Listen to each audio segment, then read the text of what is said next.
Ya, pertama senang ketemu dengan teman-teman dari komunitas di Maker di Bogor ya. Jadi ini menarik kalau saya ceritain saja terkait backgroundnya saya. Saya me- setelah berkarir di luar negeri, kemudian ke Denmark, ada satu nilai yang saya sangat senang dari orang Denmark, yaitu volunteering. Volunteering artinya mereka itu relawan ya, relawan. Kalau kita biasanya kan komunitasnya relawan itu jaga posko pos kamling ya bareng-bareng. Tapi itu nggak relawan deh kayaknya karena ditugaskan sama Pak RT. Ini relawan, relawan artinya memang gratis saja. Saya paling sering berinteraksi dengan relawan itu, yang paling sering ketemu waktu saya belajar bahasa Denmark, bahasa Danish. Jadi banyak itu orang-orang setelah pensiun, mereka di sini mendaftarkan diri untuk mengisi waktu mereka mengajarkan orang untuk yang mau belajar bahasa Danish. Itu salah satu aja contoh, ada banyak yang lain. Jadi contoh kemarin itu waktu di Denmark ada namanya event internasional untuk bulu tangkis, salah satunya Danish Open, seperti Thomas Cup ya. Jadi mereka punya namanya Danish Open, dan mereka itu rutin tiap tahun selalu membuka lowongan untuk relawan. Jadi kalau pernah lihat ada event internasional di sini seperti bulu tangkis, itu seluruh panitianya semua nggak ada yang dibayar satupun. Satupun yang jaga tiket, yang nganterin pengunjung sampai bangkunya, informasi, satpam, catering, semuanya nggak ada yang dibayar, semuanya relawan. Nah dari situ terpikirkan sama saya apa yang bisa saya lakukan. Oh, kalau saya bidang robotik, mungkin saya bisa volunteering bidang robotik. Nah, kalau di sini saya nawarin robotik, itu yang saya lakukan adalah saya ke Facebook juga, ada saya grup di lokal sini namanya Rodio. Waktu itu temanya saya bawa robotik karena background saya robotik. Jadi saya post di Facebook, siapa ini yang mau ketemuan, yuk join kita yuk, sambil ngobrol bareng-bareng, istilahnya seperti itu. Jadi itu masih jalan, dan maksud saya masih jalan. Eh, 2 tahun terakhir agak vakum saya, karena saya kerja di luar kota waktu itu. Jadi saya seminggu sekali pulang ke home base-nya. Jadi selama 5 hari saya ke tempat kantor kerja, tinggal di sana, kemudian balik.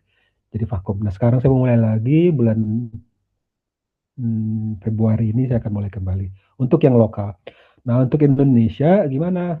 Nah, saya juga aktif, saya punya grup. Kalau maksud saya aktif, saya secara umum hanya menawarkan siapa yang mau belajar, siapa yang mau ikutin sesi saya. Kalau ada yang mau tertarik, ya udah saya tanyain topiknya maunya apa, temanya apa, nah saya coba jalankan. Jadi nama grupnya kalau yang Indonesia India Oprek. Nah itu sama juga beberapa tahun lalu aktif, terakhir-terakhir agak berkurang sayanya karena lebih fokus ke yang individual. Jadi yang yang tidak bahasanya apa ya? Bahasanya one on one. Jadi satu-satu, jadi bukan grup lagi. Kemudian ya secara prinsip saya melihat ini bagian dari volunteering. Kalau ada yang bisa saya share, saya share. Karena pada dasarnya saya melihat kalau kalau kita berbicara soal bidang teknis, embedded system, alat elektronika atau teknologi ya, banyak sekali peluang di sini. Eh, Terutama sebelum sebelum era perang seperti sekarang ya. Memang bukan perang dunia ketiga, tapi kita ada konflik di Eropa, ada konflik Rusia Ukraine, di Timur Tengah ada konflik Israel, terus Israel Palestina, terus di Amerika juga internal ada kasus. Jadi ekonomi agak kurang bagus sekarang. Tapi kalau di luar bicara soal itu, peluang pekerjaan di sini banyak. Di sini unik loh, di sini unik. Jadi saya beberapa sorry, anak saya, putra saya kan kebetulan tahun akademik depan ini akan SMA ya. Jadi dia sekarang mulai kami kenalkan sekolah-sekolah yang tersedia di pilihan. Ini kebetulan ada tabelnya di samping saya. Jadi mungkin nggak terlalu kelihatan jelas, tapi di sini intinya adalah daftar sekolah yang ada di kota kami, ada 3 halaman harusnya, ada beberapa halaman. Intinya daftar-daftar sekolah yang bisa kamu kunjungin. Jadi mereka punya policy sekolahnya itu ada kegiatan open house, di mana semua orang tua dan calon siswa bisa berkunjung melihat sekolahnya, mengerti apa saja pilihan-pilihan mereka. Kalau zaman saya dulu ada pilihan IPA, IPS misalnya, kan ada fisika, ada biologi.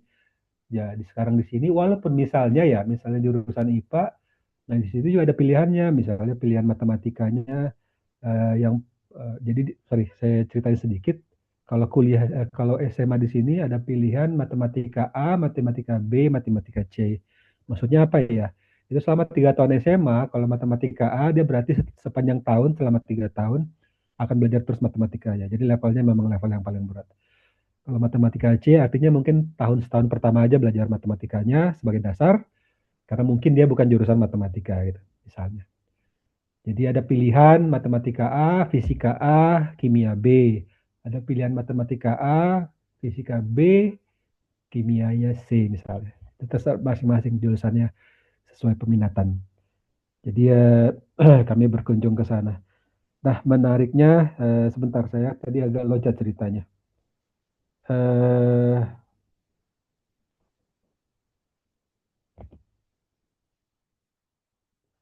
Tadi saya cerita soal pekerjaan. Oke, jadi di sini banyak pilihan, tapi uniknya orang sini nggak terlalu suka, bukan terlalu nggak suka ya, kurang berminat dengan engineering. Kalau saya zaman dulu, engineering itu harapan dari orang tua untuk perbaikan masa depan. Dua ya, dokter sama engineering kayaknya. Jadi banyak orang mau ke sana, kenapa? Karena orang tua melihat kalau anaknya masuk kedokteran atau engineering, ya kemungkinan besar anaknya apa namanya penghasilannya akan cukup bagus. Tapi di sini yang paling tinggi, paling populer jurusan justru psikologi.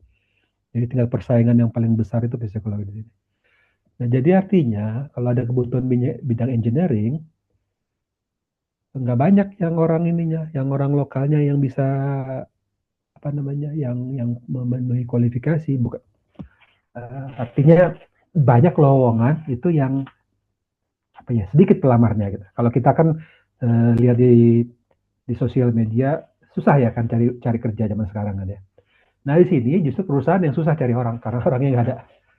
Nah jadi yang terjadi mereka merekrut merekrut orang dari luar gitu. Salah satunya saya gitu. Saya tadinya dari Inggris kan ya.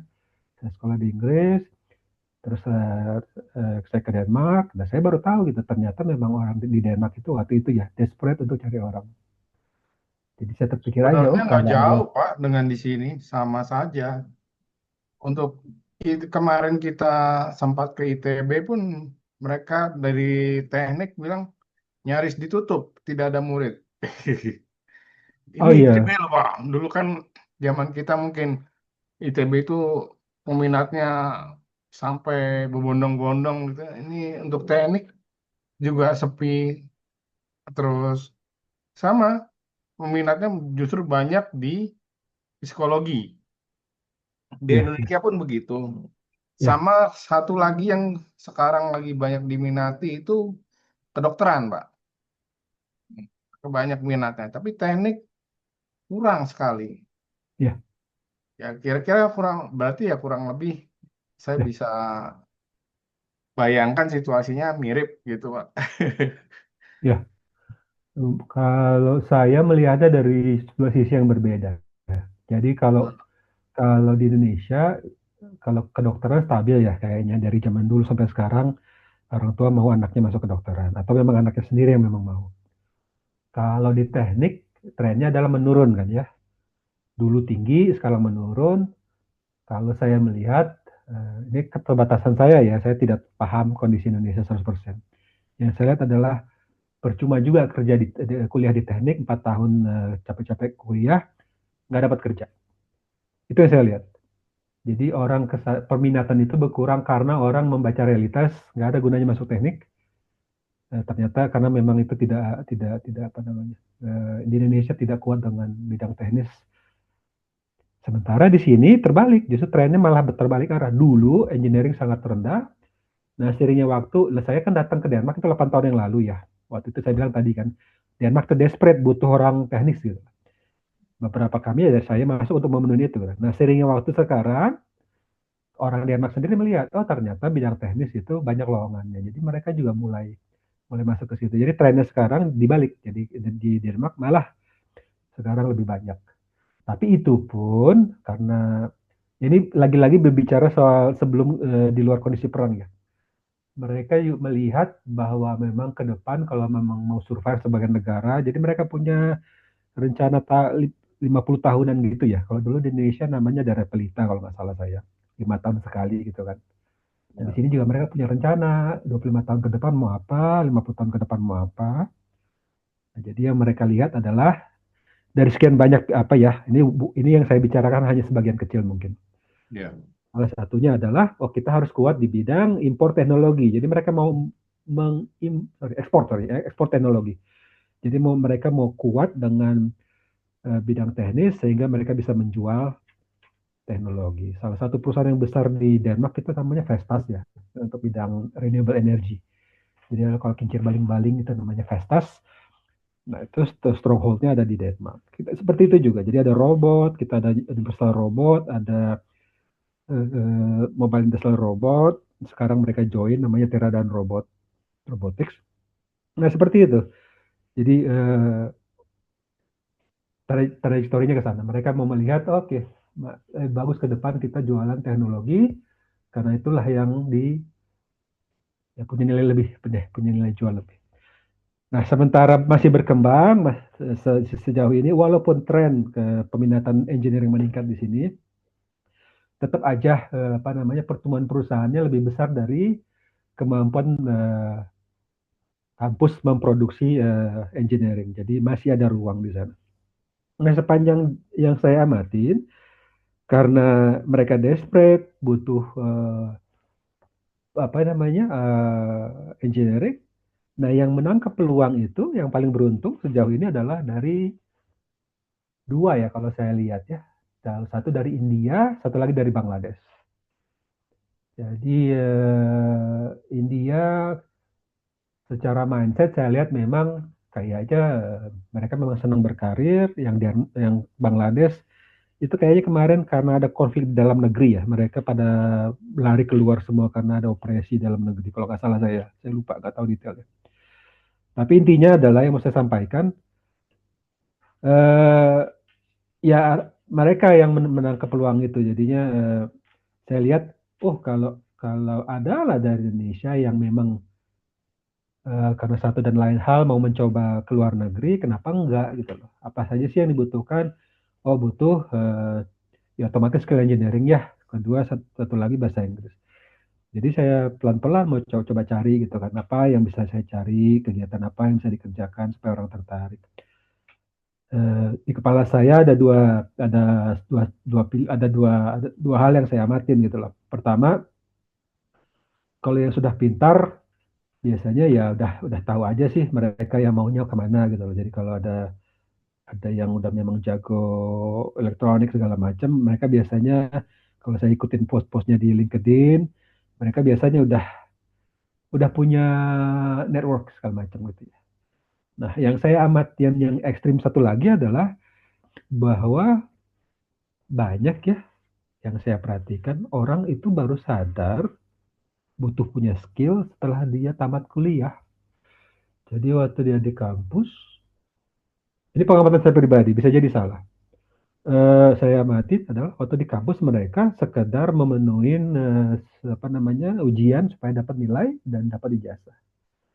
Tapi begitu pas tamat kuliah, nggak tahu skillnya mau dikemanain. Jadi begitu begitu harus cari kerja tamat kuliah, ya kelimpungan karena eh, ya skillnya skill umum gitu ya, nggak punya skill yang khusus. Sehingga begitu begitu ada lowongan gitu lah yang betul-betul teknis, secara umum memang nggak siap walaupun dia jadi jurusan kampus ternama. Nah, jadi dari situ saya pikir, oh kalau misalnya saya bisa pelan-pelan ngingatin kalau memang selama 4 tahun kuliah, kenapa nggak ngoprek aja dari awal, dari tahun pertama gitu. Dari ngoprek bisa dapat skill, apa namanya, bisa pengalaman dari pengalaman ngoprek itu jam terbang bisa naik. Nanti begitu tamat ya udah bisa jualan loh. Saya udah punya GitHub account, saya punya punya proyek-proyek, punya punya sesuatu yang bisa diceritain gitu loh. Jadi nggak pure eh, fresh graduate. Jadi ya saya coba tawarkan, ya ada beberapa kali, yuk ngoprek soal ini, ngoprek soal robot, ngoprek macam-macam. Kemarin juga ada FPGA. Arahnya ke situ saya. Jadi mencoba apa namanya membukakan wawasan aja, karena eh, apa namanya ya, nah mudah juga terkait beda zona waktu di sini Denmark sama Indonesia. Tergantung apakah musim panas atau musim dingin, kita sekarang beda 6 jam ya. Kalau musim panas kita beda 5 jam. Jadi saya terbuka untuk adakan sesi misalnya setiap Sabtu atau pulang kantor. Saya masih punya alokasi waktu bisa saya kerjakan. Cuman masalahnya kalau saya pulang kantor ya otomatis di Indonesia sudah tengah malam. Yang nggak sehat juga belajar tengah malam ya. Ya relatif ya, relatif. Saya saya dulunya waktu muda udah biasa banget kerjaan malam, apa namanya, ngoprek malam lebih tenang, tapi ya secara umum ya nggak sehat. Jadi gitu sih ini saya, cerita kilas dan juga motivasi saya, karena saya dua hal yang saya lihat yang signifikan. Pertama, di luar negeri itu sangat terbuka banyak lowongan, itu satu. Dan kedua, kalau teman-teman dari Indonesia bisa nangkap peluang itu dengan skill yang siap pakai sewaktu mereka tamat kuliah, itu enak banget akselerasinya gitu loh. Jadi nah, saya apa namanya, cari-cari informasi juga kemarin dari Mas Yunus, ketemu di Facebook. Saya lihat postnya sering post tentang yang terkait dengan teknologi, ada PCB, ada kit, ada macam-macam ya di Facebooknya. Saya lihat oh mungkin dia apa namanya, senang ngoprek juga, makanya saya sapa dan punya grup ya, punya Maker Club. Ada saya coba sharing apa yang bisa saya sharing. Kalau soal topik, saya pada dasarnya bebas karena ilmu itu sangat dinamis ya. Apa yang kita rasa sekarang bagus untuk dipelajarin, mungkin 3 tahun lagi udah basi gitu loh, betul-betul basi. Jadi artinya kalau saya berusaha sharing, saya tidak spesifik mengajarkan yang terkait produknya, tapi lebih yang ke transfer knowledge, untuk knowledge transfer. Jadi misalnya kalau saya ngajak ngoprek sama anak-anak saya, dua anak saya yang masih SMA sama SMP, saya hampir nggak pernah ngajarkan mereka Python atau C, nggak pernah. Saya cuma ngajarkan mereka corong buat flowchartnya, terus dari situ baru mereka buatin ininya, buatin programnya. Gimana cara buat programnya? Kadang-kadang apa namanya, ya mereka try and error sih. Saya nggak spesifik ngajarin, oh variabel ini ada jenis tipe datanya, ada integer, ada 8 bit, ada 16 bit. Nggak pernah saya ajarin. Kenapa? Karena itu nggak knowledge yang transferable untuk, terutama untuk anak yang masih muda ya. Saya lebih mengasah ke algoritmanya, karena dengan algoritma besok dia pakai Python lancar terus. Mau pakai Go dia bisa pakai segala macam. Eh, jadi lebih ke sananya saya. Jadi kemarin saya mencoba memikirkan kalau mau memperkenalkan bidang robotik, dari mana yang paling enak. Sepikiran sama saya adalah topik mengerjakan. Jadi ke depan, ini kalau kalau apa namanya ya, kalau ada yang tertarik, karena pada dasar eh, saya tidak membatasi diri terhadap komunitas tertentu itu. Jadi saya join force dengan komunitas yang lain, jadi lebih lebih terbuka dan kemudian bisa membawakan topik misalnya yang lebih besar, autonomous navigation misalnya. Nah, kalau udah belajar autonomous navigation, di mana robotnya bisa bisa secara otomatis bergerak, menavigasi dari poin A ke poin B di peta. Kita tinggal perintahkan robotnya. Ini ada ya kita minta misalnya robotnya scan dulu, buat peta. Nah, dari petanya kita tunjukin dari ujung kiri ke ujung kanan misalnya. Nanti robotnya otomatis menemukan jalan yang terbaik, jalan yang tercepat. Dan kalau ada halangan di tengah jalan, robotnya bisa bisa apa namanya belok kiri, menghindari hambatan untuk berlanjut ke tempat tujuannya. Nah, kalau untuk masuk ke sebenarnya sangat menarik, cuma topiknya itu berat berat sekali. Jadi butuh butuh apa namanya butuh udah familiar dengan hal-hal yang terkait di sana gitu. Jadi sama kayak misalnya kalau kita belajar matematika di SMA, di SMP, gitu. Kelas pelajaran matematika kelas 1 sama pelajaran matematika kelas 3 kan beda ya. Nah, jadi untuk bisa masuk ke kelas 3-nya, saya berusaha, sorry ini contoh aja ya. Saya berusaha mengerjakan yang basic-basic dulu. Apa yang basic yang paling bisa mewakili itu? Kata kuncinya kalau saya ambil adalah kendali ya atau kontrol dan real timeness. Ada dua itu. Ada kontrol, ada real timeness. Nah, yang paling cocok yang saya pikirkan adalah oh iya, ya motor controller gitu. Untuk motor controller, kita harus mengendalikan kecepatan motor dengan kecepatan tertentu dan ada real timeness di sana. Dan ada embeddednya juga karena Yunus cerita kan grupnya apa namanya grupnya temanya terkait embedded system. Karena kalau masuknya sudah ke navigasi itu mainnya nanti di komputer doang gitu loh. Hanya PC doang, hanya PC saja. Semuanya juga bisa simulasi, ada simulator, ada banyak pilihan. Kalau anak saya ngasihnya megangnya namanya Wiboard. Wiboard itu tinggal download aja, gratis, banyak yang bisa dipelajarin di sana. Eh, Pengalaman saya biasanya kalau yang teman-teman dari embedded system itu biasanya jarang pakai komputer. Ini kenyataan, realitas di lapangan. Mereka mainnya di meja, menyolder. Kalaupun pakai komputer, biasanya terbatas untuk program-program tertentu. Tapi komputernya sendiri jarang dieksplorasi. Jadi saya pikirkan itu dia, motor controller, membuat yang sederhana, dan keuntungannya adalah bisa buat robot sendiri nanti di rumahnya masing-masing udah bisa punya chassis robot roda dua ya differential wheel sama caster total 4 nanti bisa menggunakan sensor lidar jadi di rumahnya bisa buat ini sendiri eh, bisa robot-robot yang bisa kayak yang rumahnya seperti robot vacuum cleaner ya itu rencana saya kira-kira tapi ya, saya prinsip ya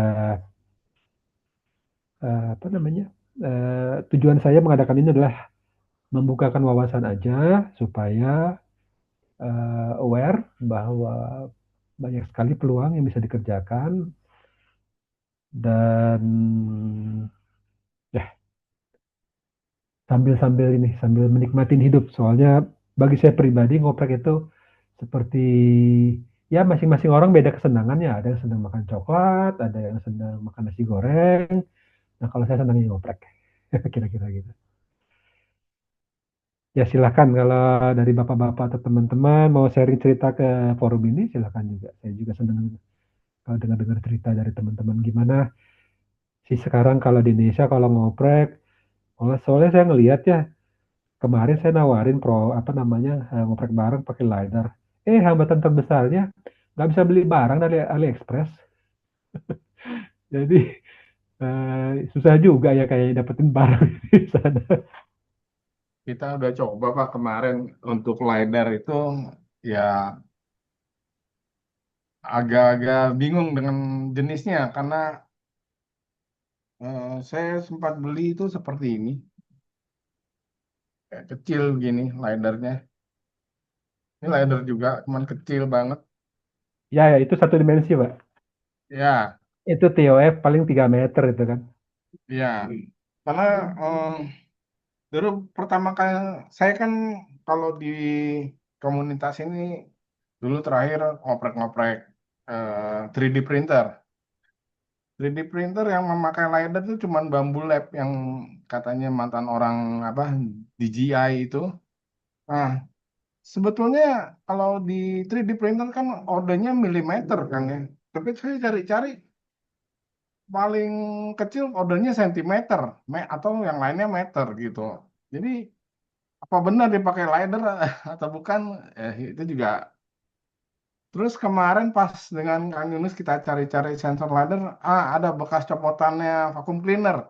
Ya mungkin itu eh, lebih murah ya mungkin ya, karena itu kan barang barangnya sendiri kan nggak mahal ya, barang vacuum cleanernya sendiri ya.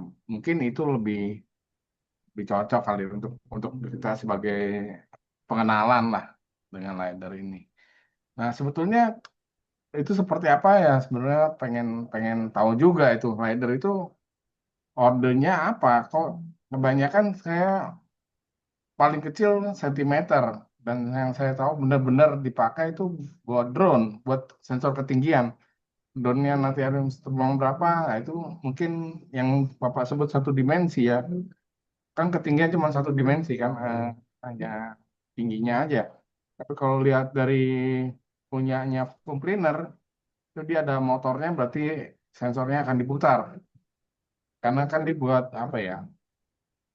Seperti nubruk-nubruk itu kan, seperti bom bom kar itu kan, tubruk sana, tubruk sini untuk cari area kosong. Nah, buat disedot debunya.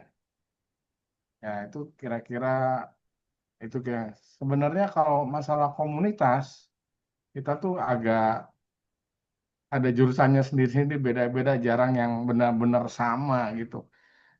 Kalau saya sendiri memang basicnya dari elektro, terus ya untuk software saya agak agak kurang ya, karena paling kita juga basicnya dari dulu masih dari assembler, kemudian ke Pascal, kemudian ke C. Nah, ya akhirnya pakai C aja, assemblernya sih saya udah nyerah, udah terlalu kuno lah, 8088 udah prosesor. Bukannya lebih hebat, Pak. Udah di luar kepala, Pak. Udah hebat itu namanya.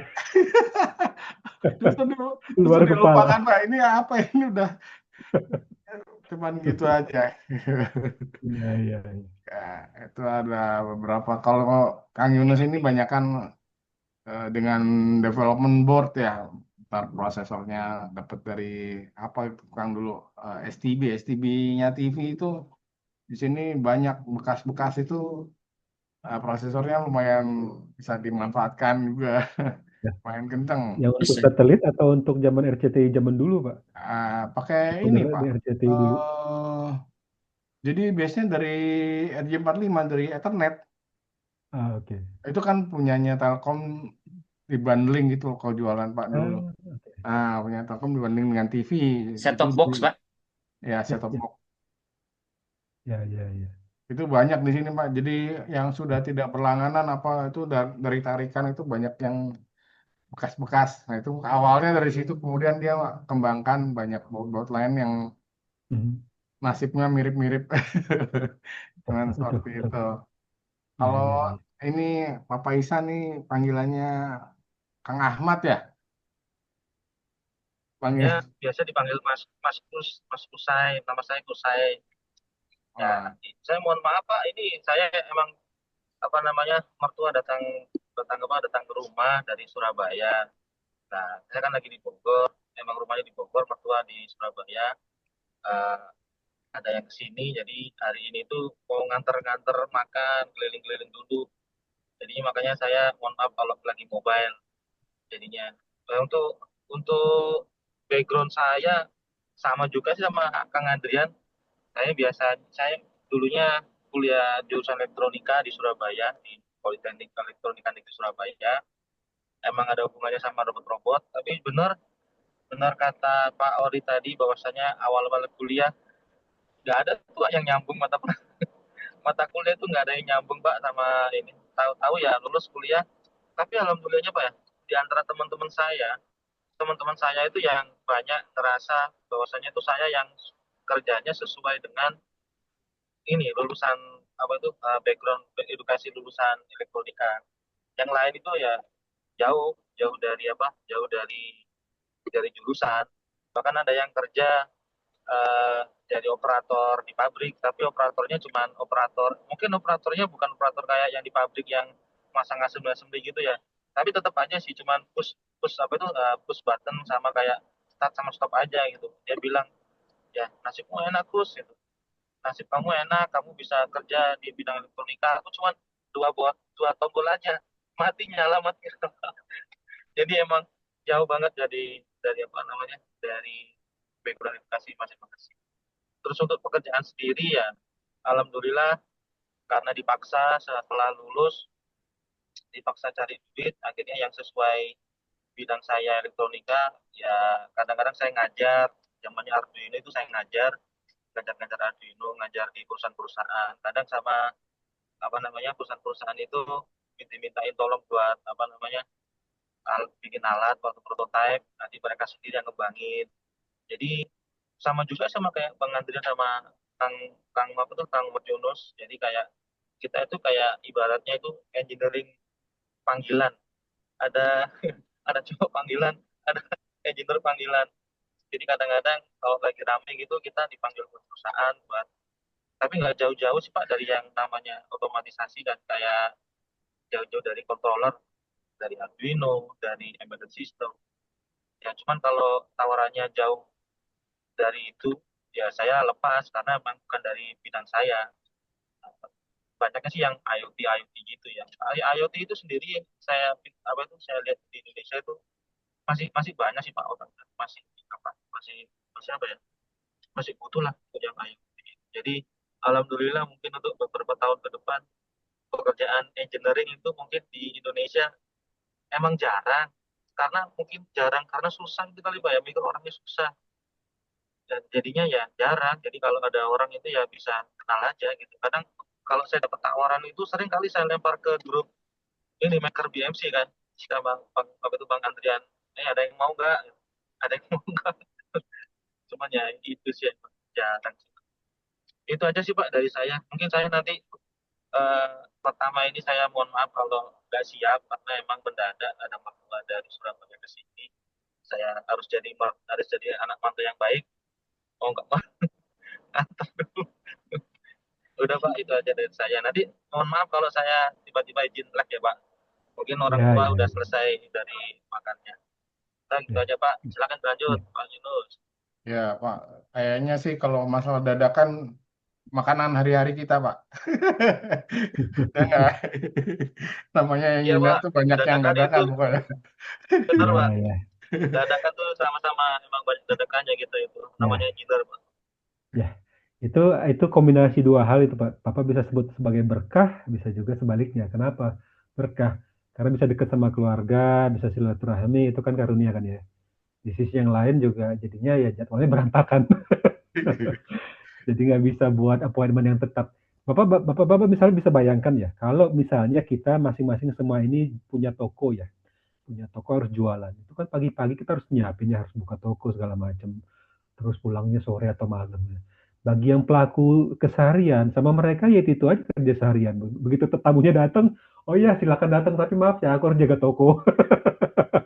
Kira-kira gitu kan ya. Ya, jadi ya kembali ke ini masing-masing sih sebenarnya apa namanya ya bisa itu karunia juga bisa bersilaturahmi. Tapi memang apa namanya kalau memang ada kegiatan memang paling bagus adalah rutin. Kenapa? Karena kadang-kadang apa ya namanya mood atau fokus itu terutama zaman sekarang ya susah susah sekali kita bisa punya fokus. Distraksi itu mudah sekali. Banyak hal yang menarik di Facebook, di LinkedIn, di YouTube segala macam. Saya sengaja loh punya Facebook, tapi nggak pernah install aplikasi Facebook. Jadi kalau mau buka Facebook itu saya harus pakai komputer sengaja. Kenapa? Supaya saya nggak punya. Aku lagi bengong saya nggak akan ada yang bisa saya buka. Yang saya install hanya Messenger-nya. Messenger itu kan ya untuk baca kayak baca SMS ya, hanya Messenger saja. Jadi kalau ada ngirim SMS ngirim message pesan ke sana, saya bisa baca. Dan itu pun notifikasi saya matikan. Jadi saya akan baca ya mungkin berselang malamnya atau besok paginya kira-kira seperti itu. Jadi ya ya ya begitu nggak mudah tantangan itu. Eh, tapi saya mau nunjukin ya sensor LiDAR ya. Sebentar ya saya ambil sensor LiDAR.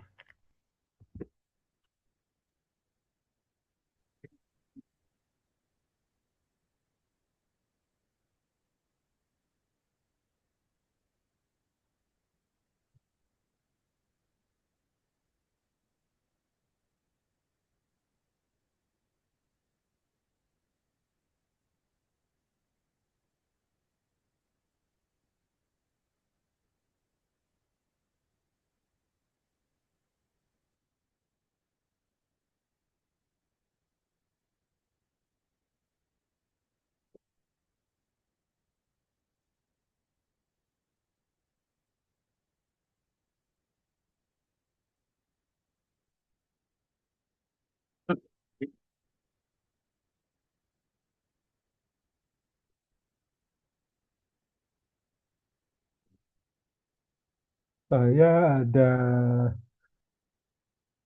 ya blur gambarnya. Sorry.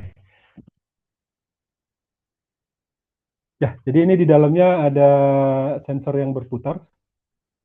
Ini telapak tangan saya besarnya seperti ini.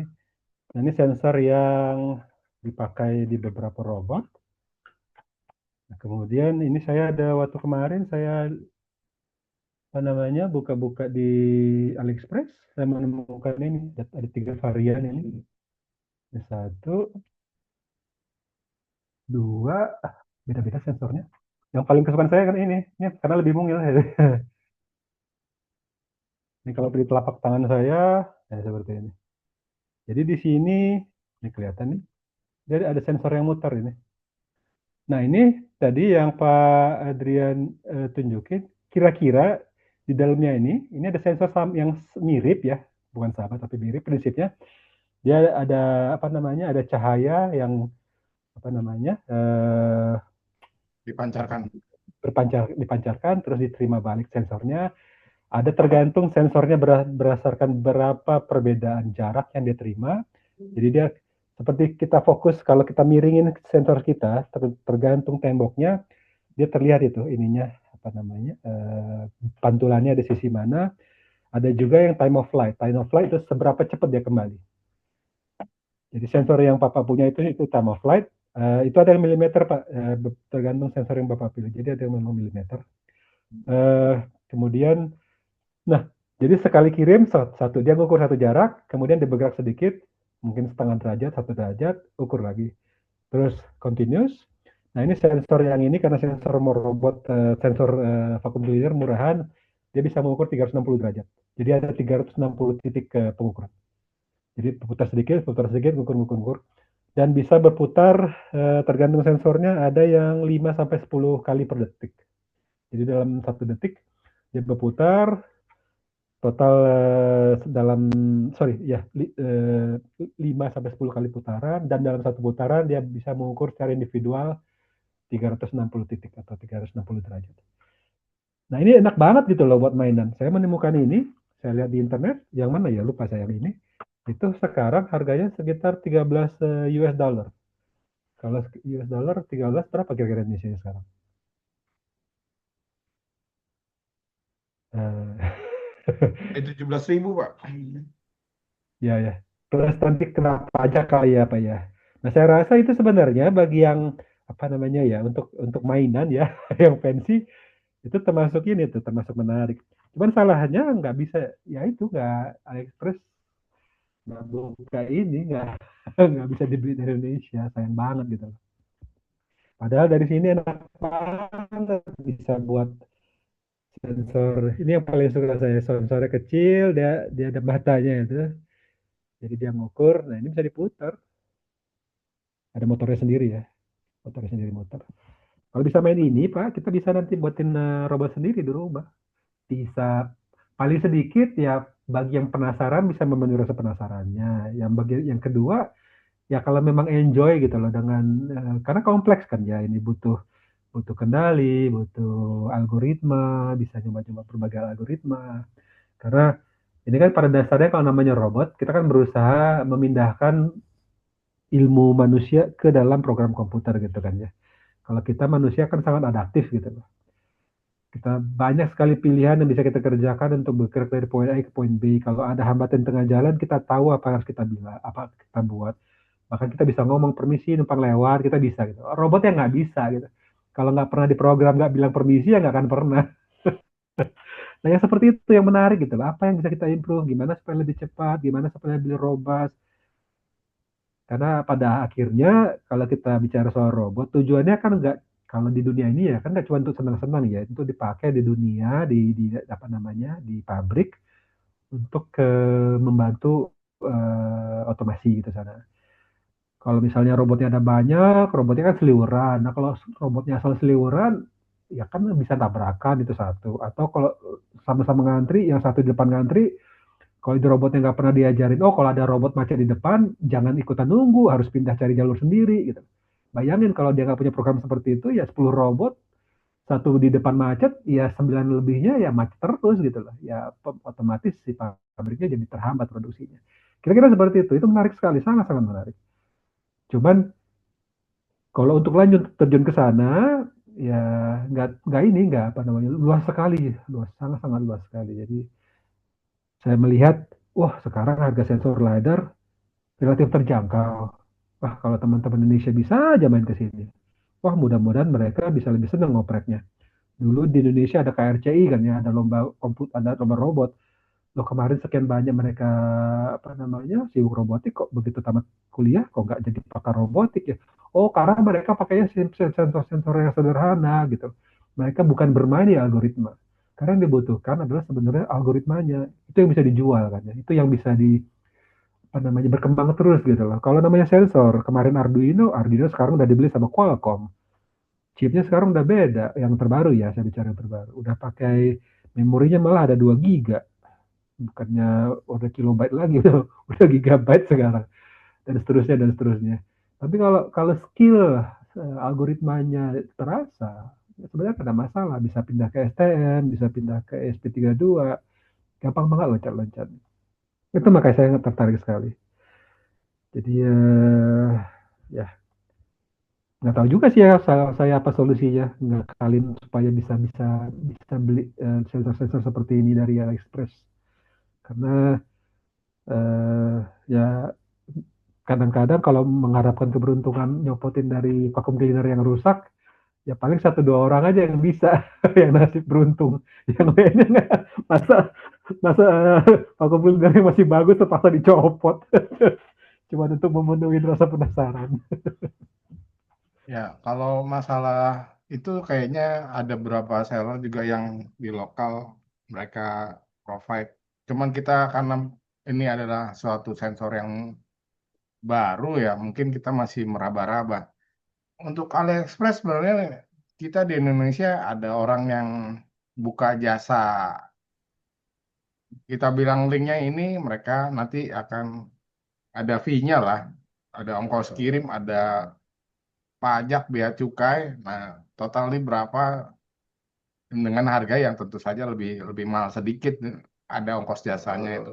Jadi kita bisa akalin kalau memang betul-betul harus ke AliExpress. Tapi banyak juga seller-seller di sini yang dijual di marketplace lokal kayak Tokopedia itu kemarin dengan Kang Yunus kita kebetulan ketemu itu ya dia bilang jelas-jelas oh ini dari vacuum cleaner. Tapi ada juga yang nggak jelas yang harganya Kang Yunus sampai stres itu mahal sekali sekitar berapa ya 16 juta ya ada juga Jadi itu. satu Cuman kan karena sekian sampai belasan juta ada. iya jadi kita karena ini barang apa ya baru pernah jadi kita nggak tahu ini betulan kita butuh yang sampai spek seperti itu apa cuman yang ratusan ribu cukup gitulah kira-kira gitu Pak. Jadi kemarin itu masih agak meraba-raba. Kalau Arduino sih di sini kita biasanya banyak kan beli cloningan dari Cina Pak. Jadi banyak apa alternatif masih nggak usah yang apa Italia ya yang aslinya dari mana itu yang asli Arduino banyak sih di sini Pak. Termasuk apa ya daughterboardnya apa sensor-sensor itu banyak juga alternatifnya jadi nggak terlalu jadi hambatan lah itu Ya. kira-kira gitu Pak.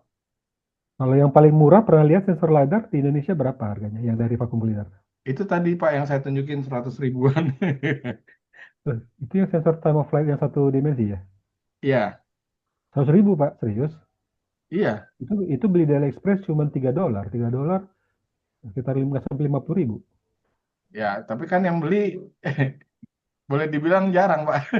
Oh oke oke oke. Ya ya ya. Jadi Ya, karena ya, ya, namanya juga hukum pasar pasti berlaku lah Pak.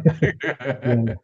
Itu sensornya juga nggak ini loh Pak, apa namanya scanning rate-nya itu eh, saya nggak ingat ya berapa, tapi nggak sampai bisa untuk. Jadi misalnya gini ya, misalnya kita akalin ya, gimana kadang-kadang orang kan berusaha dengan apa yang ada kita cari siasat. Nah, kalau misalnya sensor itu, bagaimana kalau sensor satu dimensi tadi diletakkan di motor dan kita putar gitu kan? Kan bisa Ya, aja kan? bisa. Scan sekali, gerak sedikit, scan lagi dan sebagainya. Nah itu scanning rate-nya rendah, jadi tetap aja nggak bisa dipakai. Gitu. Hmm. Jadi eh, kemudian kalau dari sisi aplikasi memang apa ya namanya? Lagi-lagi saya sangat menyarankan adalah mengeksplorasi yang memang cakupannya bisa sangat luas. Kenapa? Karena memang pertama perminatan orang beda-beda ya. Ada hanya minat saja di elektronikanya, ada yang hanya minatnya di embeddednya saja di firmware, ada yang berminatnya di PC saja, ada yang berminatnya di algoritma, ada yang minatnya di IoT-nya, koneksi antar robot, seperti itu. Ada yang minatnya hanya di untuk dashboard untuk buat tampilan statistik di robotnya udah kemana aja, berapa kali nganter dia produksi segala macam. Kira-kira gitu. Memang beda luas sekali justru justru di situ malah. Makanya saya tertarik menyampaikan itu karena pertama banyak yang bisa ikut, kedua terkadang kita butuh tahu sebenarnya kalau kita belajar Arduino misalnya atau microcontroller, sebetulnya bisa buat apa aja sih, apa saja manfaat yang bisa dijual. Karena kalau cuma hanya sebatas ngoprek, betul saya sangat menikmati ngoprek ya, tapi ya ngoprek itu nggak bisa menghidupin keluarga kan ya. Dari ngoprek kita seneng, terus makan dapurnya gimana caranya? Nanti istri kita nggak datang, kamu ngoprek aja kerja itu, tolong dong bikin buku anak-anak kamu. Kan nggak mungkin kayak gitu kita kan ya. Otomatis harus realistis juga gitu loh bahwa Ya, betul. bahwa saya alhamdulillah di karir ini peluang saya mengerjakan yang saya senangin, plus pada saat yang bersamaan saya digaji untuk itu gitu loh. Itu sesuatu yang apa namanya saya sangat syukuri gitu loh. Nah kalau misalnya juga belum dapat, gimana caranya kalau memang bisa kita diarahkan apa namanya? Bagi saya dunia sangat luas. Kita coba ambil yang ekstrim aja lah. Ada salah satu presiden satu negara bilang, oh itu negara itu saya mau dong negara itu buat saya. Kalau pernah tahu kasus Greenland. Jadi coba bayangkan misalnya kan besok ada satu negara, wah Kalimantan, wah aku seneng sama Kalimantan banyak pohonnya, aku mau itu buat negara aku, itu mau itu jadi punya aku. Artinya apa? Mindset orang tuh ini ekstrim ya, super ekstrim, jangan dijadikan contoh. Jangan batasin dunia itu hanya yang ada di sekitar dia gitu loh. Ya, betul, Pak. Dia, Setuju. dia berani ngeklaim yang kedua jelas-jelas itu wilayah negara orang lain, dia bisa ngeklaim seperti itu. Nah, itu yang ekstrim jahat ya, jangan dicontoh. Maksud saya adalah kenapa kita nggak seperti itu gitu loh? Kenapa kita, sorry, saya harus bukan kenapa kita nggak, maksudnya membuka wawasan. Misalnya kita oke, kita lahir besar di Indonesia, kenapa kita nggak berkarir di Singapura gitu loh? Di Singapura, saya dengar gajinya lumayan bagus kan ya, kenapa enggak? Atau ke Malaysia, di Malaysia banyak manufaktur elektronika, komputer gitu loh. Banyak lowongan embedded system di sana gitu. Kenapa enggak gitu loh. Toh jarak dekat, kalau kangen sama orang tua, insya Allah 1 minggu bisa pulang, kira-kira seperti itu. Dengan gaji yang sepertinya kalau pernah baca nggak perbandingan gaji? Di Singapura kayak mana? Ada yang dapat gambaran nggak? Mas, Kang Yunus tahu nggak gambaran gaji Singapura kayak mana? Gambaran gaji sih belum Saya pernah lupa sih. tahu Tapi macam-macam. jomplang, Pak. Ya, langsung. Ya, ya. Jadi saya pernah lihat di statistik mana gitu. Singapura termasuk 10 besar loh gaji engineeringnya. Jadi kira-kira ya lumayan bagus gitu loh dan peluangnya besar di sana bagi yang engineer. Jadi kalau kita lagi-lagi ya tergantung peminatan ya. Saya melihat kan nggak semua orang yang masuk misalnya bidang kuliah di teknik memang aslinya dia senang dengan teknik, bisa jadi orang tuanya yang milihin kan ya. Nah, tapi bagi yang betul-betul senang dengan teknik, realita di lapangan adalah begitu tamat kerja sedikit lowongan kerjanya gitu. Jadi nggak mudah juga. Nah saya melihat lah kenapa nggak langsung aja dari awal, saya memang mau kerja di Malaysia, saya mau kerja di Singapura atau dimanapun nggak ada masalah. Kenapa ya? Karena dunia ini luas gitu loh. Nah, kita di negara Indonesia ada 200 berapa sekarang? 270 juta atau berapa saya nggak ingat angkanya. Kita sementara lowongan pekerjaan yang nggak banyak gitu. Jadi kita kalau kalau bersaing lamar kerja mungkin lo sama kayak kita kuliah dulu ya. Masuk UMPTN, masuk kampus kampus itu mungkin 1 banding 5.000 saingannya. Jadi ya susah bersaing. Memang luar biasa perjuangan kita tuh di sana luar biasa. Betul.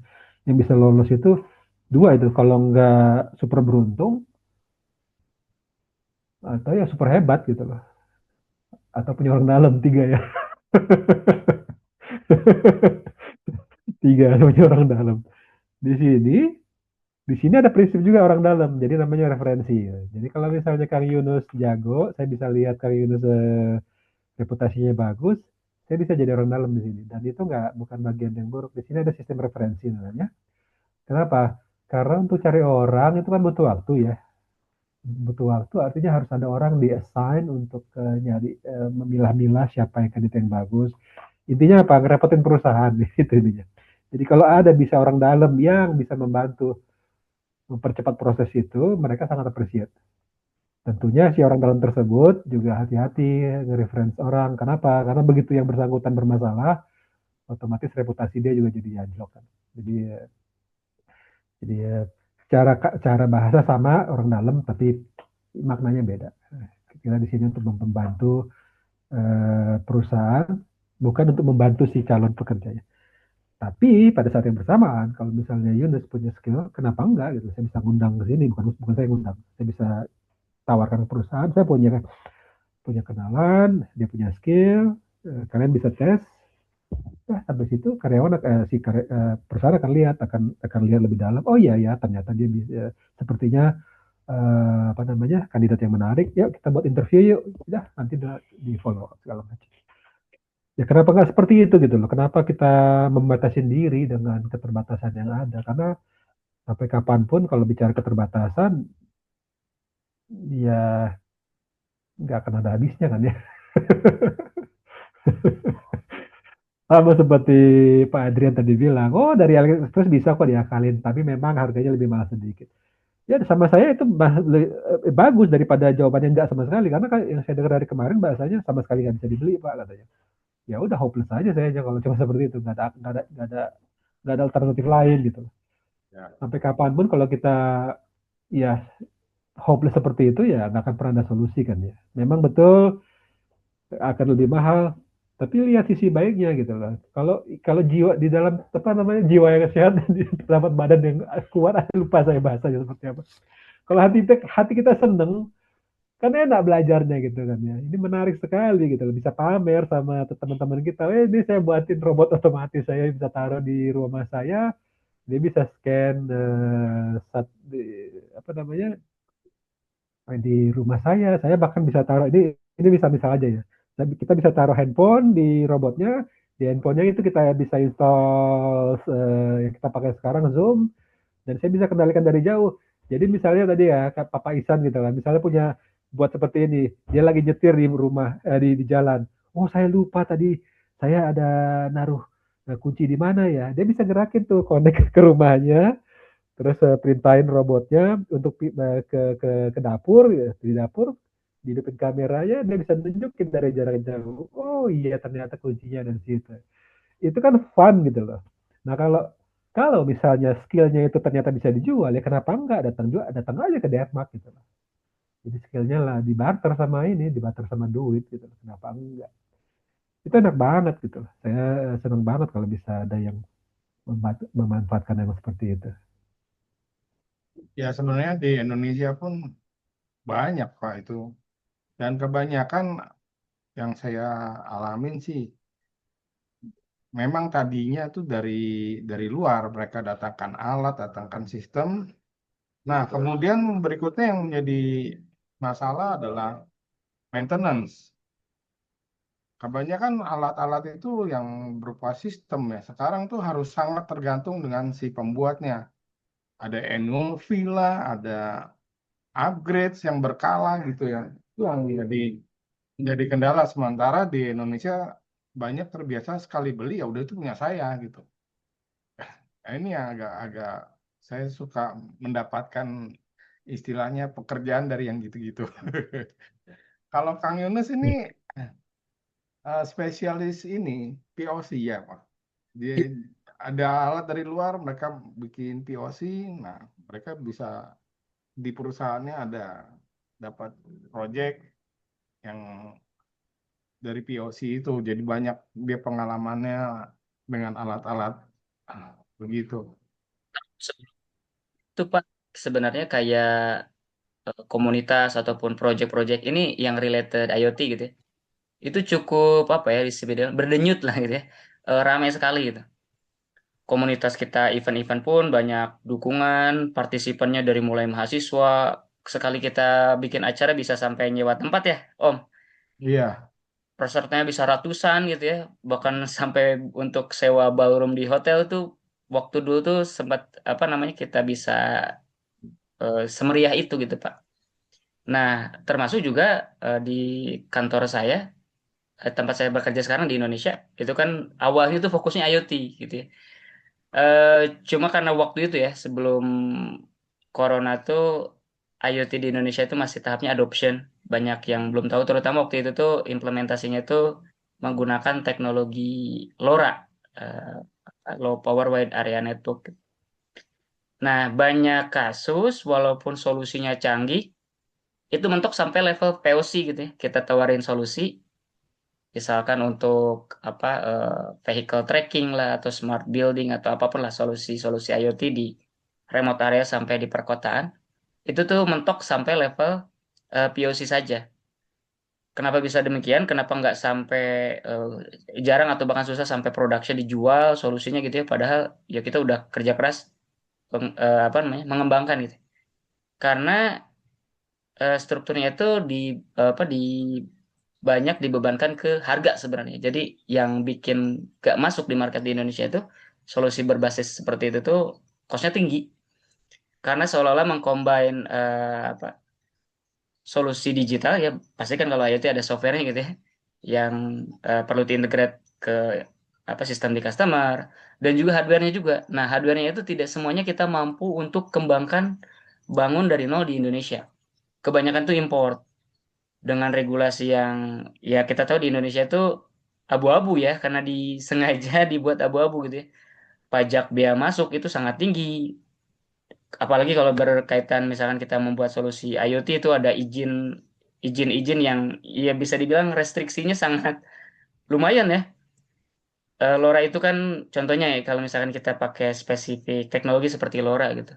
Nah, dia kalau di Indonesia menggunakan frekuensi yang tipis berdekatan dengan cellular band. Kita perlu izin ke Dirjen Postel, ke Kominfo, Komdiki lah kalau sekarang untuk izin menggunakan sinyal tersebut gitu ya dan itu mengeluarkan biaya, perlu izin surat dan lain sebagainya. Dan itu baru untuk satu customer gitu. Bayangkan ini jadi rumit lah kalau di Indonesia tuh. Nah, itu kondisi pada saat sebelum corona. Setelah corona, mau di komunitas ataupun di bisnis related ke IoT itu jadi redup karena waktu itu kan opportunity mungkin jadi semacam terbatas ya. Ada mungkin bidang-bidang kayak solusi-solusi yang kaitannya dengan mengentaskan atau solusi-solusi terkait waktu itu ya men-tackle problem yang muncul ketika pandemi berlangsung. Ya contohnya apa namanya project-project related ke pengukur temperatur tubuh gitu ya, yang berbasis ada yang kamera, ada yang sensor bisa ditampilkan di layar. Ya waktu itu ya cuma sebatas itu. Tapi project-project lain tuh jadi terhenti, jadi sama sangat segmented lah. Nah, kita kira setelah masa pandemi selesai itu kita bisa recover, nah ternyata enggak gitu ya. Bahkan pada akhirnya perusahaan yang tempat saya pekerja pun lini IoT pun sepi. Ya ada, tapi maksudnya tidak seramai dulu. Jadi ujungnya kita tuh sekarang lebih banyak fokus yang gampang untuk dicairkan. Maksudnya jadi bisnisnya tuh bisa jalan lagi gitu ya. Ya mendevelop software ujung-ujungnya. Seperti bikin web aplikasi ya tidak terlalu kompleks gitu ya untuk enterprise gitu ya, untuk back office semacam seperti itu. Dan bisnis IoT-nya tuh menjadi melempem. Dan itu pun ternyata hasilnya tuh apa kejadiannya sama dengan aktivitas di komunitas. Dulu kita bisa sering hampir bahkan mungkin tiap bulan tuh ada dan eventnya tuh lumayan gede, nggak sekecil ini gitu ya. Sekarang tuh bahkan untuk kita ngumpulin orang tuh susah gitu. Kita juga nggak apa namanya rumit untuk dapetin regenerasi orang. Misalkan teman-teman adik-adik dari dari pelajar ataupun mahasiswa gitu ya, lebih susah untuk apa namanya ajak Ya, join gitu ya, karena mungkin juga berubah interest lah kalau zaman sekarang gitu ya, ya. beda generasi gitu ya Om. Kurang lebih itu yang eh, saya amati sih, terutama related ke komunitas dan ekosistem terutama IoT di Indonesia sampai saat ini. Nah, kita makanya pengen berusaha walaupun dengan kondisi tertatih-tatih bisa dibilang ya, salah satunya menghidupkan kembali komunitas. Ya semangatnya sama seperti yang Pak Ori bilang gitu ya, pengen semacam kayak volunteer gitu ya, sharing, menghidupkan eh, budaya makers gitu ya, makers movement ya terutama di Indonesia. Karena semakin banyak generasi muda terinspire dengan gerakan seperti ini, ya bisa menghasilkan creative mind gitu ya, menghasilkan karya, jadi lebih banyak orang yang apa namanya tertarik, generasi muda lebih banyak tertarik dan tentu saja kan jadi membuka banyak peluang ya, pada akhirnya seperti yang Pak Ori tawarkan tadi ya, ternyata kan di luar negeri juga banyak apa secara kesempatan bekerja berkarir gitu ya.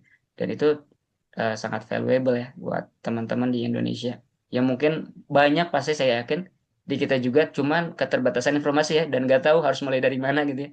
Nah, spiritnya itu ya kami pengen sih di BMC itu menjadi salah satu wadah gitu ya.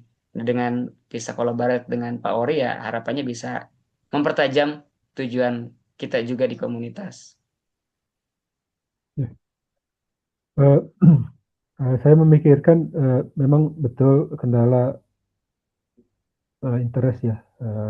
Kemarin beberapa tahun yang lalu, 2-3 tahun terakhir kan boomingnya IoT gitu kan. Pertama memang saya nggak ngikutin, tapi yang saya aware bahwa itu booming istilah itu, term itu. Dan kemudian hati-hati dengan pesertanya banyak, itu biasanya cuma mau cari sertifikat. Terutama, terutama mahasiswa, dia butuh sertifikat karena itu kebutuhan akademis. Jadi mereka bukan untuk dapat ilmunya, tapi supaya dapat ijazahnya atau dapat dapat bukti partisipasi. Jadi itu hal yang unik sebenarnya. Saya sendiri nggak habis pikir soal itu. Eh, yang jadi gini ya, saya ke depan kalau memang bisa, saya senang kalau ada banyak orang yang mengikuti. Tapi memang ya, kenyataan yang paling dibutuhkan adalah orang yang bisa konsisten gitu. Karena hidup ini, eh, saya nggak tahu Kang Yunus sudah menikah atau belum. Jadi nikah itu orang bayangan yang indah-indah, dunia yang indah-indah gitu. Pak Adrian mungkin juga sudah paham gitu. Menikah itu nggak selamanya indah seperti dongeng kan Pak ya. Dari segini yang bujangan saya, Pak. Hah? Kebalik.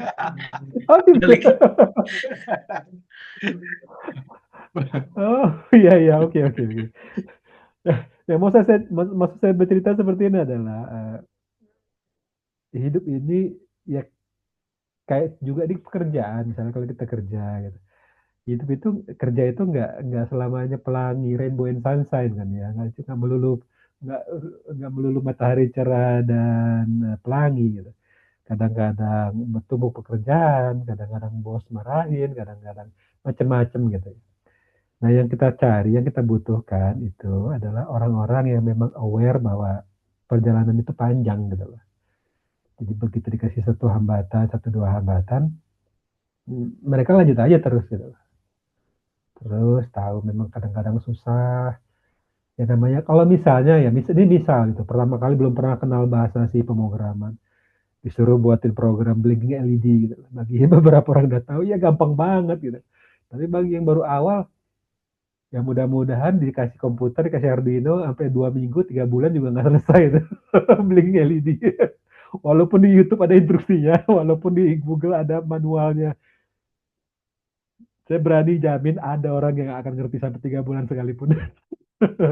Karena memang ya beda, tipe-tipe orang berbeda. Jadi kalau bisa ketemu sama komunitas yang memang apa namanya ya, ingin menjalani, bergerak kecil, sedikit effortnya, tapi konsisten. Karena kata kuncinya adalah konsisten. Saya juga ngebayangin seperti itu gitu. Misalnya mahasiswa gitu.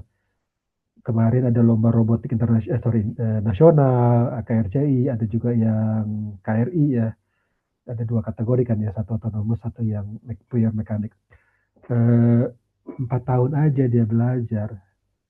Saya sendiri pribadi percaya loh, pasti tahun keempat dia udah punya skill yang udah siap pakai gitu.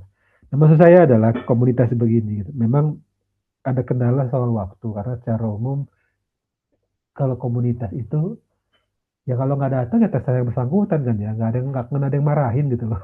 Nggak ada yang masa datang. Gajinya nggak akan diputusin kok, nggak akan didenda. Siapa mau denda, nggak ada. Nah, kembali lagi ya ke kultur yang bersangkutan. Kalau memang tergambar sama yang bersangkutan, oh aku ke sini tujuannya mau ini, aku pengen nyenengin hatiku sendiri, di rumah buat robot otonomous, oh aku mau ngajarin anak saya, supaya dia ke depannya lebih tertarik dengan elektronika, oh aku mau jualan, saya mau jualan, mungkin sambil mengerjakan ini saya bisa dapat ide untuk apa yang mau dijual, supaya bisa jual di Tokopedia. Atau lebih lanjut lagi, ini yang saya senengin nih. Mas saya mau ke luar negeri. Sekarang saya mau memetakan apa yang skill saya butuhkan, sehingga begitu saya tamat atau sekian tahun lagi, begitu ada lowongan tiba, saya udah langsung siap ngirim lamaran gitu. Dan mas saya memang siap gitu, seperti itu.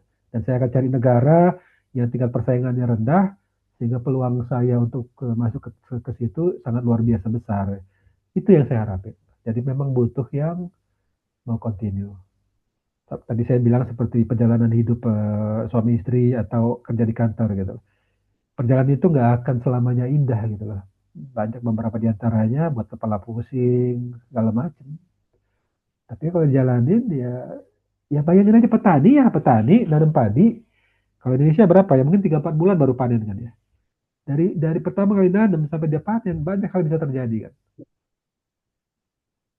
Ya, hal yang terjadi bisa dia terjadi. Kalau dia tinggalin aja, aduh terlalu banyak rumput liar yang tumbuh, malas capek, nanti tunggu 2 minggu lagi.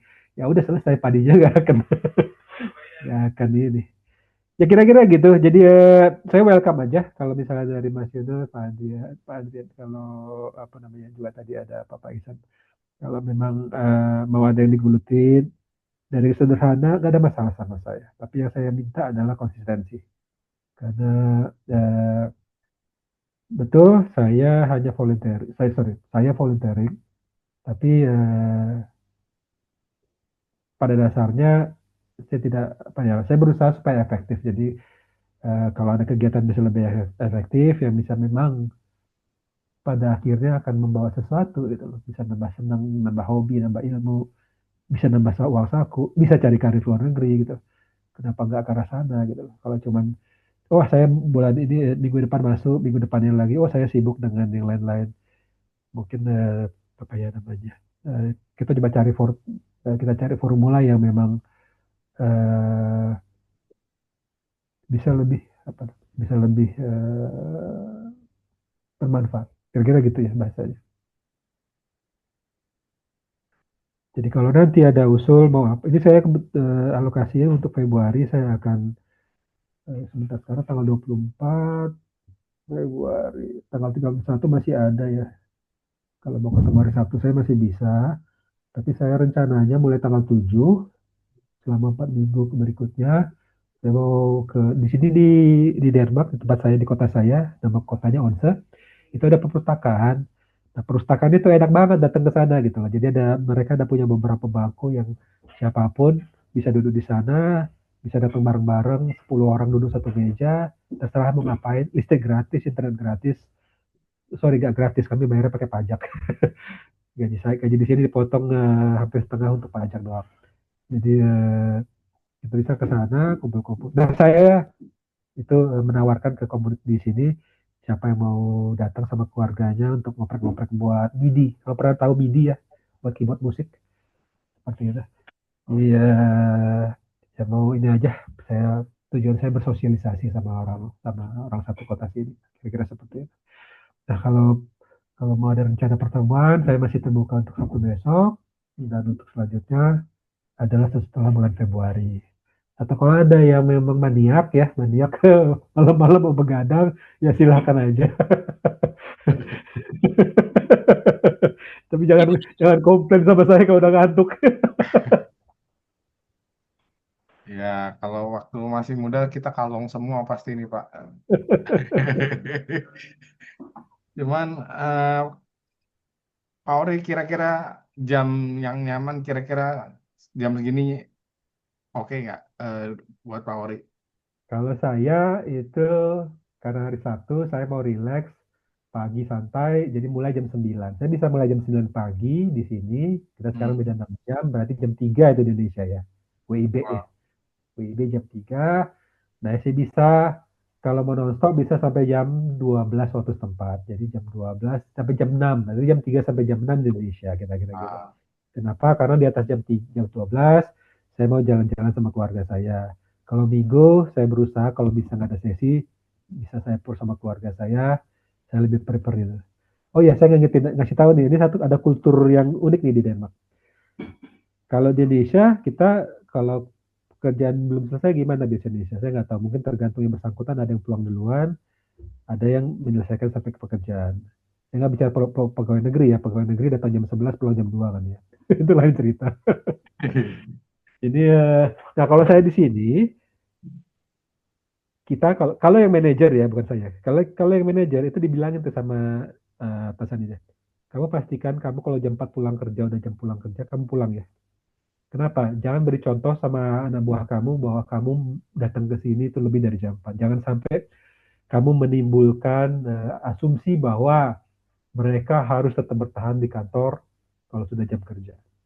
Karena di sini ada namanya work life balance. Jadi kita malah dimarahin kalau di kantor. Kenapa? Karena Denmark punya kultur suami istri itu sama-sama kerja, sama-sama apa namanya, yang ngurus keluarga bahasanya ya. Jadi saya sendiri masih jomplang ini, saya sendiri masih jomplang, masih terbawa kultur Indonesia. Tapi secara prinsip adalah, oh mungkin saya bisa ceritain sedikit. Jadi misalnya kalau di sini, kita di Indonesia kalau istri melahirkan, kita biasanya minta cuti 1 hari ya sama kantor. Selebihnya kita kembali kerja. Kurang lebih seperti itu ya kalau nggak salah saya ingat ya.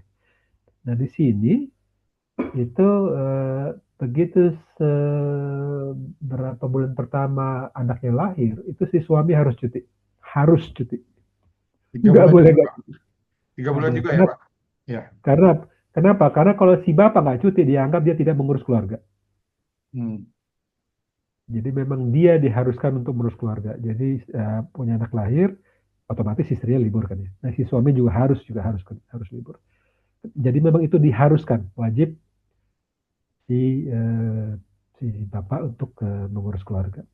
Nah, kasusnya tadi adalah yang saya sampaikan adalah life balance, work life balance. Saya berusaha hari Minggu itu tidak melakukan apapun yang selain di urusan keluarga saya. Jadi saya jaga soal itu.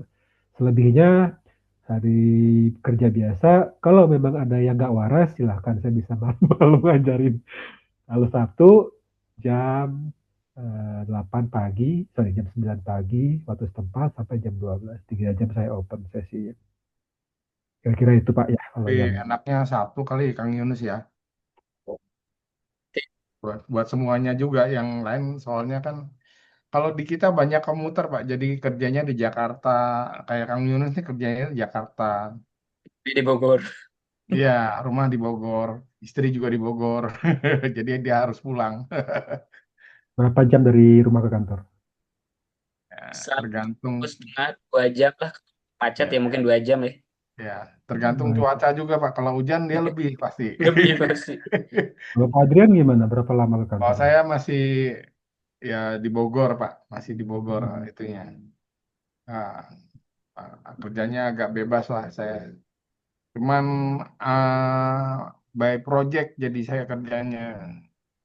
Jadi agak unik-unik kayak saya sekarang tuh masih ngurusin simulator Boeing 737. Itu juga karena saya dipakai karena mereka panggil dari itu alat belinya dari Indonesia tuh yang kalau dari Indonesia Indonesia ya ongkosnya berlipat-lipat ya kira-kira gitu saya menggantikan mereka.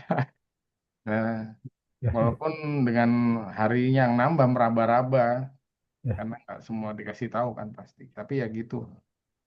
Itu namanya sekali punya mainan, mainan ini kelas berat ya Pak ya. Ya itu karena saya cerita tadi Mainan. dijualnya barang begitu kan ada annual fee lah, ada apa gitu buat buat maintenance-nya itu. Ya, betul, Eh, betul. dulu juga berapa tahun yang lalu pernah di bioskop 4 dimensi itu sistemnya dari Austria itu juga begitu, ada annual fee, ada itu ya maintenance-nya yang kecil-kecil kadang-kadang minta Ya, minta saya gitu. ya, ya. Berarti justru bagus ya Pak ya, dengan adanya itu justru ada membuka lowongan pekerjaan Pak. Ya, saya nggak karena saya terlibat dengan mereka langsung waktu penginstalan segala, orang itu saya nggak ada saingan, boleh dibilang ya Oke, saya lagi tunjuk. monopoli berarti ini. Ya, Ya, ya, ya. kadang-kadang seperti itu ada celahnya memang. Betul, betul. Ya. Jadi ya memang nggak mudah ya, ke sistem juga kita masih banyak ngimpor, kemudian maintenance. Tapi maintenance justru malah malah jadi peluang gitu dan dapat barang Ya, ada yang buatin bisa dari dalam produk dalam negeri atau dari luar negeri terbuka peluang maintenance ya udah kitanya bisa masuk. Sebetulnya benar juga ya. ya. Kang Yunus, bulan puasa mulai apa ya, Februari ya? Mungkin bisa Saya Februari. acara ngabuburit gitu, lumayan Iya, juga nih. tapi tadi Pak Ori kan di Februari ada acara juga kan ya? Itu di hari Sabtu juga di jam yang sama atau gimana Pak? Saya bukanya jam 10 sampai jam 12. Ya, kemungkinan kalau udah jam 9 ke 10 udah nggak bisa karena eh, apa namanya ya persiapan waktu persiapan. Jadi eh, ya secara umum nggak bisa Sabtu. Oh gitu. Berarti kalaupun kita mau agendakan sisa satu sesi kalau mau di Januari gitu ya bisa di 31 Januari atau nanti Bulan, setelah bulan bulan 10, Februari ya di bulan Maret gitu ya Pak? betul. Oh, setelah Oke. bulan puasa berarti. Oke. Berarti sementara ini slot kosong di tanggal 31 ya. Ya, kemarin saya udah siapin ini ada motor. Jadi ini kemarin saya cari memikirkan apa ya yang bisa bentuk basic. Ini motornya untuk Arduino ini. Bedanya Oh, adalah saya pasang encoder di pantatnya ini. Oh, sorry, mohon maaf. Di belakangnya ini saya kasih encoder. Ini ada kayak sisa, kayak ada kincir ini. Ini kalau iya kincirnya ya. berputar ini, dia ada bolong-bolongnya dan bisa jadi untuk counting. Dan kit yang saya pakai ini yang ini CH552. Itu pakai apa, Pak? Auto interrupt di Bisa pakai Intra, bisa pakai polling. Pada dasarnya ini cuma 1 kHz, Pak. Nggak, kalaupun pakai polling masih bisa ini, masih bisa. Oh, oke oke. Karena ini cuma dedicated ya, ini cuma untuk microcontroller zaman sekarang powerful, Pak. Iya Ini ya. instruksi assembly-nya kalau Bapak pernah tertarik assembly ini sama dengan MCS51, Pak. Maksud saya. Hmm. Tapi kalau MCS51 dia kan clock-nya 12 MHz, tapi Hmm. apa namanya cycle instruction-nya butuh 12 cycle. Jadi pada Hmm. dasarnya instruksinya 1 MHz. Nah, ini 24 MHz kalau nggak salah saya. Dan ya Oh, 24. itu Jadi apa? super cepat. 2051? 552 MCS Oh, dia 55. ya. Ya, Dan keluarga ada USB dan keluarga ada USB-nya. 8051 lah ya. Ya ya, dan ada USB-nya. Jadi artinya ini bisa buat Oh. macam-macam gitu loh. Bisa buat keyboard, bisa buat MIDI, bisa buat ya terserah. Bisa connect Hmm. bisa jadi device USB. Jadi kemarin rencana saya mau ngajarin ini gimana caranya ini bisa jadi buat untuk ya jadi bagian apa namanya robot yang dikendalikan PC gitu. Jadi kedepannya misalnya pesertanya beli sensor sendiri dari AliExpress atau dari mana. Ini kemarin kalau nggak salah saya setelah rupiah sekitar 300.000 ya kalau nggak salah saya. Tambahin ini, tambahin komputernya bisa beli cari komputer second atau laptopnya masing-masing. Udah, sorry plus baterai, udah bisa jadi proyek itu kan yang bukan proyek maksud saya. Udah jadi bisa jadi aktivitas yang apa namanya banyak banyak hal yang bisa digali. seperti itu. Kira-kira ke sana. Makanya kemarin ngomongnya itu dia buat motor controller dulu. Bahasanya saya bilang, oh pakai motor yang ada encoder. Mungkin Kang Yunus mikirnya yang mahal-mahal. Ya enggak loh, ini murah banget ini motor Arduino ini plus Itu dari motor motor dari ya. apa, Pak? motornya jadi kemarin belinya dari AliExpress ya, ini pokoknya sesama sama motor. Pernah lihat nggak Arduino ada yang motor pakai gear yang warna kuning? Oh yang iya, buat robot-robotan, iya. kit Iya ya. ya, yang mainan anak-anak itu ya. Iya, Itu iya. motornya ya kayak gitu loh. Jadi ini Ya, motor ini tinggal Tamiya itu. dimasukin aja ke situ. Ini kita tinggal masukin di situ menggantikan. Kenapa? Karena motor yang bawaannya dia itu sekitar $3 juga kan ya harganya, tergantung ya, ada 1,5 dolar. Eh, dia bedanya dia nggak punya encoder. Nah ini ada encodernya gitu loh. Jadi ya udah ini punya 2 unit. Kenapa pakai encoder ya? Kalau ada pertanyaan kenapa ya pakai encoder? Karena untuk robot perlu tahu kan udah berjalan berapa sentimeter, udah kalau dia belok udah belok berapa derajat, itu kan perlu tahu kan ya. Ya. Nah ini dia Semacam servo lah ya, servonya. Iya. Dan ini dia apa namanya, si encoder ini membantu si robot bisa memutuskan kalau dia waktu bergerak dari poin A ke poin B, dia udah sampai mana gitu loh, udah di mana ini. Dan ditambah sama si sensor LiDAR ini, dia juga untuk cari tahu di depan robot ada hambatan atau enggak gitu loh. Dan dia harus muter kemana segala macam. Kesana ke arahnya saya kalau memang tertarik mengeksplorasi. Tapi itu pun kalau memang ada topik yang lain yang lebih memudahkan. Kenapa? Karena mungkin ini harus beli alat, harus tunggu, harus segala macam. Ya mungkin cari yang lebih enak, bisa pakai simulasi. Ada namanya program Webot. Ini saya tuliskan di chat ya sebentar. Bisa lihat di internet, itu tulis saya share di chat. Webot itu ada program gratis, bisa jalan di Windows sama atau Linux untuk simulasi robot, simulasi sensor, simulasi lidar, simulasi autonomous navigation, simulasi drone juga ada drone-nya. Nanti kalau pada tertarik untuk mau main-main mengisi akhir pekan waktu, silakan aja bermain dengan itu. Nggak ribet kok programnya. Jadi ya itu tadi yang terpikirkan sama saya adalah mulai dari yang sederhana, motor controller. Kenapa? Supaya bisa punya robot sendiri di rumah untuk basisnya ya, untuk chassisnya pakai roda. Kemudian ditambah dengan sensor LiDAR, plus ada komputernya cari yang murahan, mungkin bisa Raspberry Pi, mungkin. Nah, dari sana banyak yang bisa dikerjain. Saya lebih prefer untuk yang pakai fisik. Itu Webot yang saya share adalah untuk simulasi. Simulasi itu kita perlu kombinasi. Kenapa? Karena kalau belum simulasi kita nggak tahu realitas. Kalau belum hardware mahal banget. Dan itu investasi kan ya. Nah, harus kombinasi. Jadi itu itu yang terpikiran sama saya, arahnya ke sana. Barusan kita juga cek tuh Pak di marketplace lokal untuk motor DC yang sudah ada encodernya. Itu ternyata juga ada tersedia, harganya ya sekitar 40 ribuan satu pieces. Jadi harusnya sih masih lumayan terjangkau untuk teman-teman yang ingin coba juga nanti kalau misalkan kita jadi di tanggal 31 ya untuk coba planning satu sesi eh, apa ngoprek motor DC gitu ya, kontrol motor DC dari microcontroller ya Pak. Ya. Kalau bisa Tapi microcontrollernya sepakat ya antara Raspberry Pi Pico atau ESP32 yang oke, nggak masalah, sorry, bentar ya, apakah saya punya spesifik nggak ya? Bebas sih, kalau ESP32 bisa C3, bisa S3, atau bisa yang klasik. Kemudian, sorry, ESP32, terus Pico, Raspberry Pi Pico, terus apa lagi, satu lagi. Oh ya, kalau mau STM32 juga boleh. Tapi kalau bisa sepakat sama semuanya supaya jadi nggak ada kejomplangan. paling apa ya Om? Enakan saya ESP32 aja lah yang Iya pasti lebih banyak yang kira-kira punya ya. lebih banyak dan umum gitu ya. Iya iya. Kalaupun harus beli juga nggak kesulitan. Ini motornya saya lihat ada yang 15.000 malah. Oh ya. Ya Oh itu tapi harusnya murah sih Pak. Murah, iya Lihat ya. aja ini orang motor mainan ini. iya iya.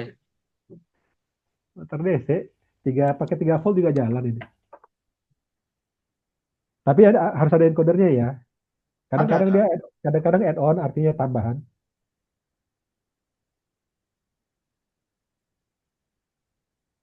Power supply-nya karena dia bisa 3 volt, power supply-nya bisa pakai USB ya. Atau kalau dia untuk portable nanti beli baterai bank, jadi robotnya pakai baterai bank. Oh, Nanti ke power depan bank, kalau ya, udah power bank. lancar, kita bisa beli LiDAR-nya. Saya nggak tahu, tapi terakhir saya lihat di AliExpress itu sekitar 300 ribuan gitu. Sebelum sebelum pajak dan seterusnya.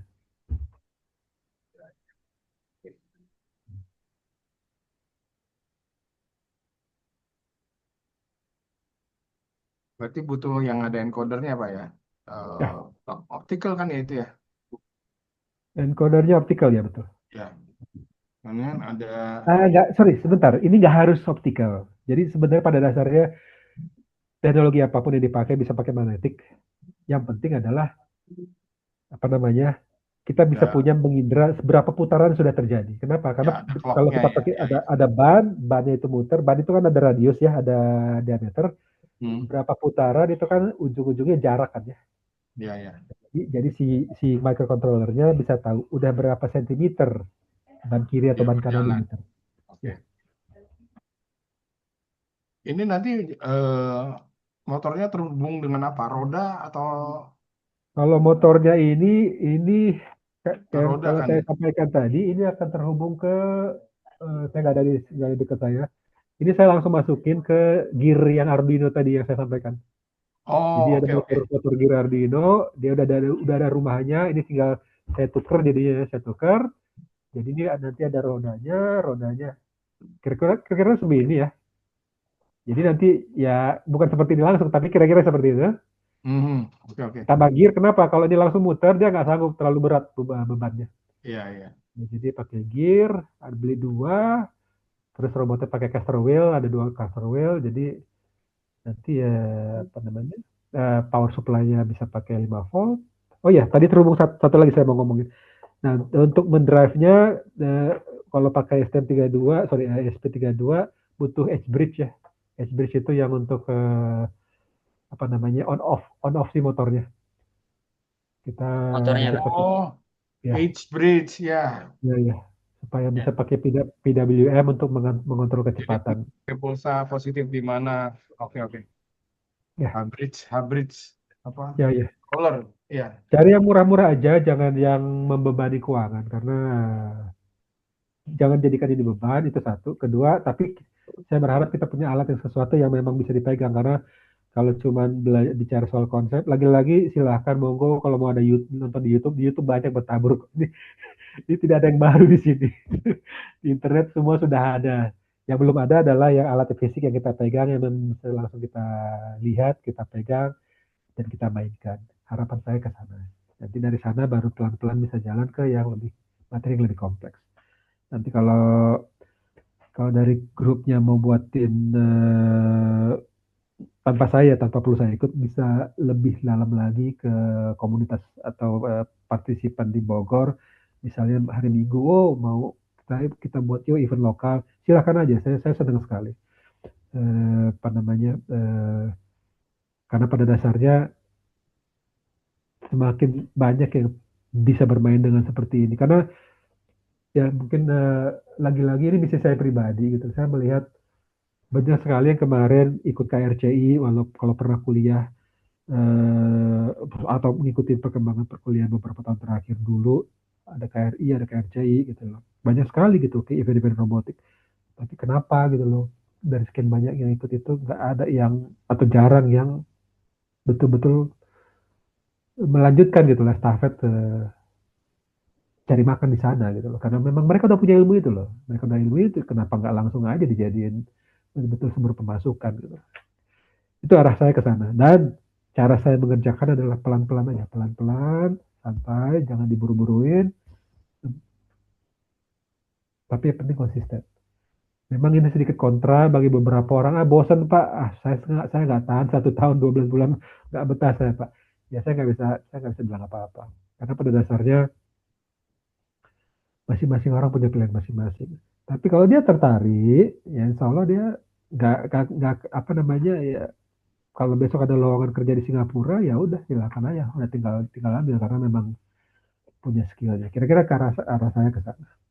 Jadi ya pesan moralnya itu mulai dari sederhana, cari yang murah-murah aja, jangan terlalu dipaksakan cari yang canggih-canggih sensornya, tapi arahnya jelas, pelan-pelan kita jalani. Ya,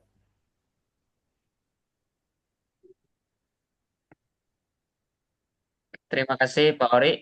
Nah, dari teman-teman yang ditambahkan ya.